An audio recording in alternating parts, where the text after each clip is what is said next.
నమస్తే, నేను Yogita. Welcome to సత్యాగ్రహి.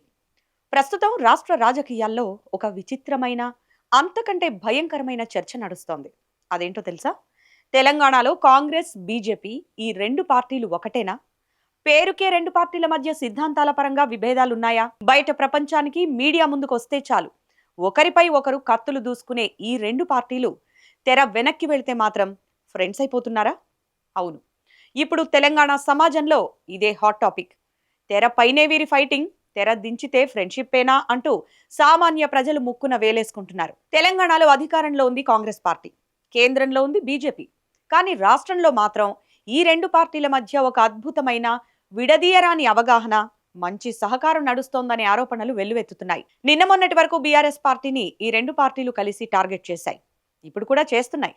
కానీ ఇప్పుడు ఒకరి తప్పులను ఒకరు కప్పిపుచ్చుకుంటూ, పరస్పరం సహకరించుకుంటూ సరికొత్త రాజకీయాన్ని తెరపైకి తెచ్చారని అంటున్నారు జనం. ఈ ఫ్రెండ్షిప్ కేవలం పొలిటికల్ స్టేట్మెంట్లకు మాత్రమే పరిమితం కాలేదు. క్రిమినల్ కేసుల్లో నిందితులను కాపాడే స్థాయికి వెళ్ళిందనే ప్రచారం కూడా జోరుగానే సాగుతోంది. అవును, ఈ పొలిటికల్ ఫ్రెండ్షిప్ కు తాజా ఉదాహరణే సంచలనం సృష్టించిన భగీరథ్ కేసు. కేంద్ర మంత్రి కుమారుడు భగీరథ్ పోక్సో కేసులో చిక్కుకున్నాడు. అయితే ఈ కేసు బయటకొచ్చినప్పటి నుంచి నడుస్తున్న డ్రామా చూస్తుంటే ఎవరికైనా ఫ్యూజులు ఎగిరిపోవాల్సిందే. ఎందుకంటే ఈ అంతర్గత ఫ్రెండ్షిప్తోనే భగీరథ్ను కాంగ్రెస్ ప్రభుత్వం, కాంగ్రెస్ పెద్దలు కాపాడారనే ఆరోపణలు గట్టిగా వినిపిస్తున్నాయి. ఇక్కడ అసలు ట్విస్ట్ ఏంటంటే, కేసు నమోదైన తర్వాత భగీరథ్ దాదాపు 9 రోజుల పాటు పోలీసులకు దొరకకుండా పరారీలో ఉన్నాడు.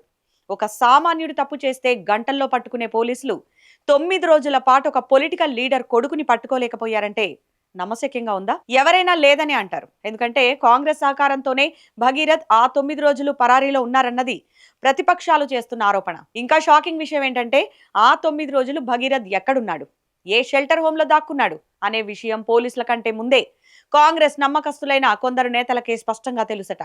అంటే పోలీసుల కళ్ళు గప్పి కాంగ్రెస్ పెద్దలే అతనికి రక్షణ కల్పించారనే వార్తలు ఇప్పుడు రాష్ట్రంలో సంచలనంగా మారాయి. ఇక 9 రోజుల హైడ్రామా తర్వాత భగీరథ్ అరెస్ట్ అయ్యాడు. కానీ కథ ఇక్కడితో అయిపోలేదు.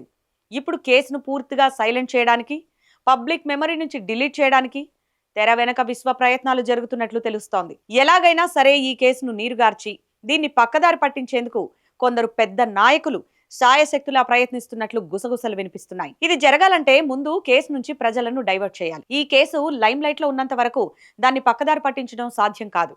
అదే కేసు గురించి కాకుండా ప్రజలకు ఇంకో హాట్ టాపిక్ దొరికితే, అలా అట్నుంచి అటు ఇతర విషయాలపైకి జనాల దృష్టిని మళ్లిస్తూ వెళితే అప్పుడు భగీరథ్ గురించి అంతా మర్చిపోతారు.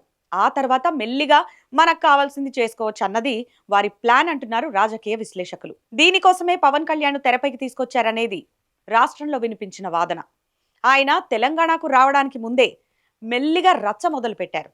అసలు తెలంగాణకు సంబంధమే లేని వ్యక్తి, తెలంగాణ ఏర్పాటు తర్వాత ఆ బాధలో 11 రోజులు అన్నం మానేసిన అని చెప్పిన వ్యక్తి ఇప్పుడు హఠాత్తుగా తెలంగాణ నవనిర్మాణ సభ అని ఇక్కడి జనాలను ఉద్ధరించడానికి ముందుకొచ్చారంటే అది ఎంత పెద్ద ప్లానో అర్థం చేసుకోవాలి.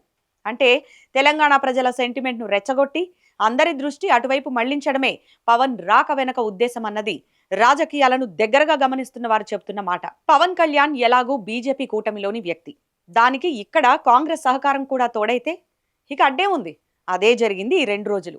అలా ఈ రెండు పార్టీల లీడర్లు ముచ్చటగా ఒక అండర్స్టాండింగ్ వచ్చి సక్సెస్ఫుల్ గా టాపిక్ ను డైవర్ట్ చేయగలిగారు. అయితే ఈ కేసులో ఉన్న బాధితుల పరిస్థితి ఏంటి, వారికి న్యాయం జరుగుతుందా అన్న దానిపై ఇప్పుడు పెద్ద ఎత్తున అనుమానాలు వ్యక్తమవుతున్నాయి. సామాన్యుడికి ఒక న్యాయం, రాజకీయ నాయకుల పిల్లలకు ఒక న్యాయమా అని జనం ప్రశ్నిస్తున్నారు. ఈ రెండు పార్టీల మధ్య ఉన్న ఈ అపవిత్ర సహకారంతో రేపో మాపో ఈ కేసును పూర్తిగా క్లోజ్ చేస్తారేమోనని, ఫైళ్లను అట్టడుగున పాతేస్తారేమోనని ప్రజల్లో తీవ్రమైన అనుమానం, ఆగ్రహం వ్యక్తమవుతోంది. చూశారుగా, ఇది తెలంగాణలో నడుస్తున్న అసలు రాజకీయం. టీవీల్లో, సభల్లో ఒకరినొకరు తిట్టుకుంటూ ప్రజలను పిచ్చోళ్లను చేస్తున్న కాంగ్రెస్, బీజేపీలు తెర వెనక మాత్రం ఎంతగా సహకరించుకుంటున్నాయో ఈ భగీరథ్ కేసే నిదర్శనమని విశ్లేషకులు అంటున్నారు. మరి ఈ అపవిత్ర పొత్తుపై, బాధితులకు జరగబోయే న్యాయంపై మీరేమనుకుంటున్నారు? నిజంగానే కేసును పక్కదారి పట్టిస్తారా, లేక చట్టం తన పని తాను చేసుకుపోతుందా? మీ అభిప్రాయాలను ఈ వీడియో కింద కామెంట్ బాక్స్లో తప్పకుండా మాకు షేర్ చేయండి. మరిన్ని ఇంట్రెస్టింగ్ టాపిక్స్ కోసం మా ఛానల్ను సబ్స్క్రైబ్ చేసుకోండి. Thanks for watching.